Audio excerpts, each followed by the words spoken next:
അതായത് നിങ്ങൾ ഈ അഡ്വർടൈസിങ് ഉണ്ടോ, ഇങ്ങനെയുണ്ട്, അടിപൊളിയല്ലേ? എന്ന് വെച്ചാൽ ഇതൊരു പിന്നെ OOH അഡ്വർടൈസിങ് ആണ്. എന്ന് വെച്ചാൽ അത്യാവശ്യം ഇന്ററാക്റ്റീവ് ആയിട്ടുള്ള ഔട്ട്ഡോർ ചെയ്യാൻ വേണ്ടി പറ്റുന്ന നല്ലൊരു അഡ്വർടൈസിങ് ആണ്. സ്റ്റെപ്പിലാണ് ഇവർ ചെയ്തിട്ടുള്ളത്.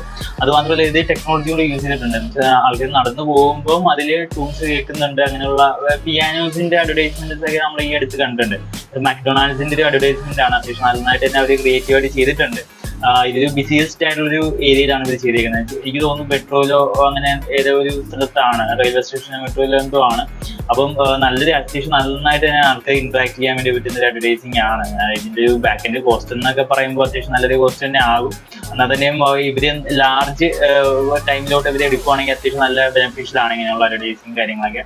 മക്ഡൊണാൾഡ്സ് ഒക്കെ അറിയാലോ, അതൊക്കെ ഓൾറെഡി എസ്റ്റാബ്ലിഷ്ഡ് ആണ്. പക്ഷെ അവർ ഇപ്പോഴും ഓച്ചും കാര്യങ്ങളൊക്കെ ചെയ്യുന്നുണ്ടെന്നുള്ളതാണ്. അത്രയും പ്രസക്തി ഉണ്ട് ഇങ്ങനെയുള്ള ഔട്ട്ഡോർ ചെയ്യുന്നതിൽ. എന്നുവെച്ചാൽ മറ്റു കുറെ അധികം ബ്രാൻഡ്സ് ഇപ്പൊ വന്നുകൊണ്ടിരിക്കുകയാണ് ഈ കൃത്യമായിട്ടുള്ള ചിക്കൻ അങ്ങനെയുള്ള ഐറ്റംസ് സെല് ചെയ്യുന്ന. അപ്പൊ അവര് പിടിച്ചിരിക്കണമെന്നുണ്ടെങ്കിൽ അവരെന്തായാലും കൺസിസ്റ്റന്റ് ആയിട്ട് അഡ്വർടൈസിങ് ചെയ്യണം എന്നുള്ളതാണ്. അപ്പം മാത്രമേ അവർക്ക് ഈ ഒരു ഇൻഡസ്ട്രിയിൽ പിടിച്ചിരിക്കാൻ വേണ്ടി പറ്റുകയുള്ളൂ. ആൾക്കാരെ റിമൈൻഡ് ചെയ്തുകൊണ്ടിരിക്കുക എന്നുള്ളതാണ്. അപ്പം ഇതുപോലെയുള്ള അഡ്വർടൈസിംഗ് റിലേറ്റ് ചെയ്തിട്ടുള്ള വീഡിയോസിന് വേണ്ടി പേജ് ഫോളോ ചെയ്യുക, ലൈക്ക് ചെയ്യുക. നിങ്ങൾക്ക് ഇഷ്ടപ്പെടുമെങ്കിൽ നിങ്ങളുടെ ഫ്രണ്ട്സിന് ബിസിനസ് ചെയ്യുന്ന ഫ്രണ്ട്സിന് ഇത് ഷെയറും ചെയ്ത് കൊടുക്കുക. അതായത് നെക്സ്റ്റ് വീഡിയോ കാണാം. Thank you.